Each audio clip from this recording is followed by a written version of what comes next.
certo? Vamos mergulhar direto nisso. Sejam todos muito bem-vindos a esta nossa aula magna sobre investimentos internacionais e alocação de capital. Hoje, nós vamos direto ao ponto.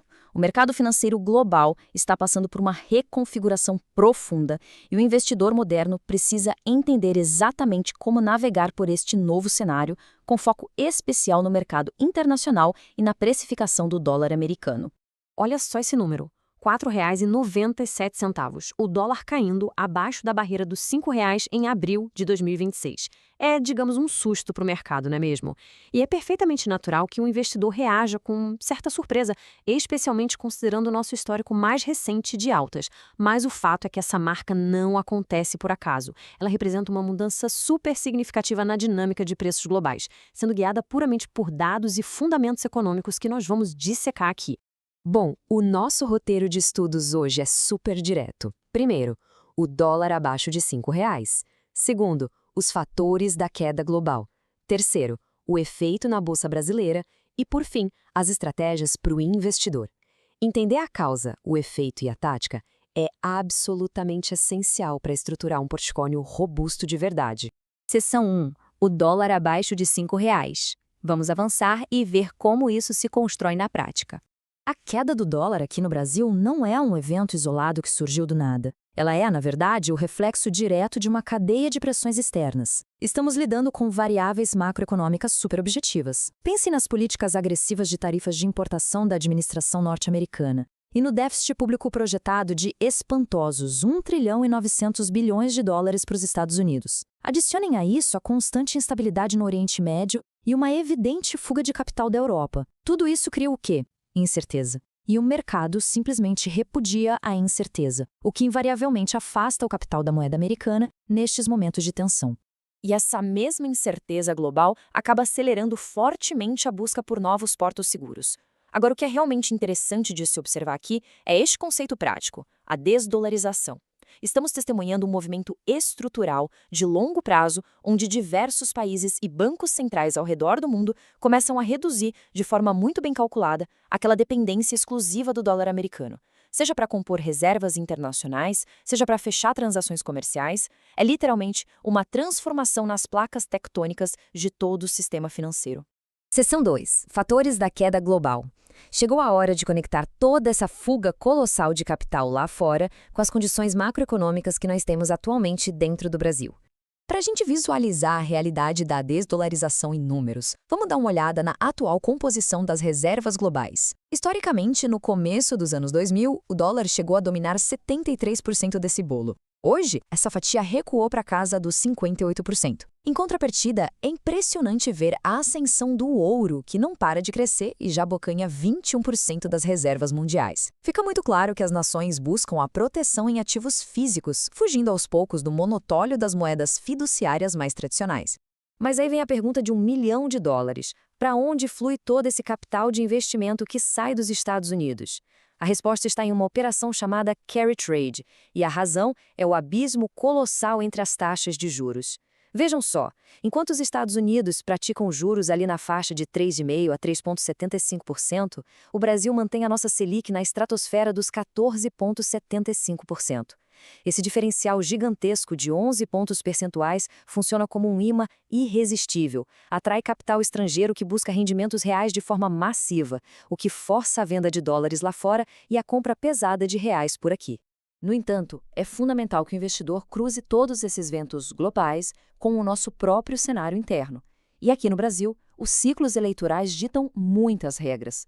O histórico nos prova, sem sombra de dúvida, que o câmbio sofre verdadeiros picos de volatilidade exatamente em anos de eleição. Olhem para 2018, com o dólar pulando rápido de 3,18 para 3,88. Olhem para 2022. Esse recuo atual para 4,97 segue o mesmíssimo roteiro de instabilidade. Ou seja, o recado é: o investidor deve encarar o dólar baixo atual muito mais como uma bela janela de oportunidade do que como um piso permanente de preços. Seção 3. O efeito na Bolsa Brasileira. Com a nossa base macroeconômica bem definida, vamos direcionar os holofotes direto para a nossa bolsa e entender o real impacto de toda essa maré de dólares nos ativos nacionais. O reflexo mais impressionante que temos é um Ibovespa quebrando recordes e rompendo os espantosos 197 mil pontos, sem precedentes. Mas a cereja do bolo não é o número, e sim quem está impulsionando esse número. Essa alta avassaladora é praticamente monopolizada pela entrada de dezenas de bilhões de reais vindos exclusivamente de capital estrangeiro. Enquanto os gigantes institucionais de fora enxergam um excelente prêmio de risco no Brasil e despejam dinheiro pesado aqui, grande parte dos investidores locais está, paradoxalmente, pulando fora e reduzindo suas posições. E isso ilustra brilhantemente o famoso efeito de gangorra que a variação do câmbio provoca dentro da economia real. É a balança do mercado de forma neutra. Um dólar fraco é um verdadeiro alívio nos custos de quem importa. Logo, os setores de varejo, as companhias aéreas e as indústrias farmacêuticas veem suas margens de lucro expandirem maravilhosamente bem. No polo oposto, as nossas gigantes exportadoras, produtoras de commodities, papel e celulose, sofrem bastante. Por quê? Porque as receitas dolarizadas valem menos reais quando entram no caixa, enquanto todos os custos locais dessas empresas continuam altíssimos. E, além de todo esse balanço no mercado de ações, existe um risco oculto que afeta qualquer estratégia de vida e de portfólio de longo prazo, a nossa inflação dolarizada. O custo de viver no Brasil possui uma ligação direta e orgânica com o mercado lá fora. Algo entre 10% e 25% de todo o nosso custo de vida é ditado pelas variações cambiais. Estamos falando do custo da tecnologia, do combustível e até da comida, já que o insumo agrícola é dolarizado. Portanto, manter uma parcela considerável da carteira blindada em uma moeda forte não é só uma boa ideia.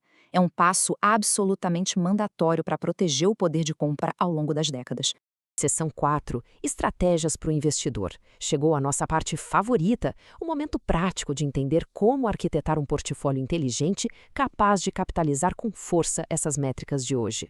Atualmente, o mercado financeiro coloca na mesa 3 vias super seguras e eficientes para garantir essa alocação em moeda forte. O caminho número 1 e o mais direto deles são as contas internacionais. Elas viabilizam comprar os ativos diretamente nas grandes bolsas gringas e receber dividendos em dólar direto no seu extrato. O segundo caminho são os ETFs nacionais, fundos negociados bem aqui na nossa Bolsa do Brasil, mas que replicam cestas inteiras de ativos pelo mundo. E, por fim, a terceira via, os famosos BDRs, que funcionam como certificados de depósito negociados por aqui, mas que espelham as ações das maiores empresas do planeta. Para trazer isso tudo para o mundo real, vamos a alguns exemplos super práticos do mercado. O ETF IVBB11, por exemplo, entrega uma exposição quase que imediata às 500 maiores gigantes corporativas do S&P 500. Na arena das ações individuais, comprar BDRs das gigantes de tecnologia permite embarcar de carona no crescimento daqueles conglomerados que movem o mundo moderno. Já para aquela parte do capital que exige segurança absoluta, fundos como o SGOV garantem a rentabilidade segura dos títulos curtíssimos do Tesouro dos Estados Unidos. A sabedoria por trás de tudo isso é uma só: comprar qualquer um desses ativos excelentes, enquanto o dólar está nesse patamar mais baixo, equivale basicamente a comprar poder de compra global com um baita desconto. Então, o ponto crucial de todo esse nosso papo é o foco inegociável na alocação estrutural. Um estudo acadêmico fantástico, extremamente rigoroso, feito em fundos de pensão trilionários, provou de forma empírica que 93,6% do sucesso de um portfólio a longo prazo é explicado por uma única decisão: como o patrimônio está distribuído e alocado. Isso derruba por terra aquela ilusão de que ficar tentando adivinhar a cotação diária do dólar é vantajoso. Não é. Uma arquitetura de investimentos que é sólida e internacionalizada ganha de lavada de qualquer especulação de curto prazo. Fato. Bom, tendo dissecado todo esse panorama macroeconômico global e as melhores táticas operacionais, a gente encerra essa nossa aula magna de hoje com uma reflexão inadiável. Considerando que o cenário mundial é altamente volátil e que os ciclos de sobe e desce do câmbio por aqui são apenas uma questão de tempo, a provocação que fica martelando é: a carteira de investimentos atual possui verdadeiramente aquela blindagem robusta contra a próxima e inevitável virada da economia mundial? Lembrem-se, o melhor posicionamento no mercado financeiro nunca foi tentar usar uma bola de cristal para prever o amanhã, mas sim ter a certeza absoluta de estar estruturalmente preparado para ele. Bons estudos, excelentes análises e um ótimo desenvolvimento patrimonial a todos.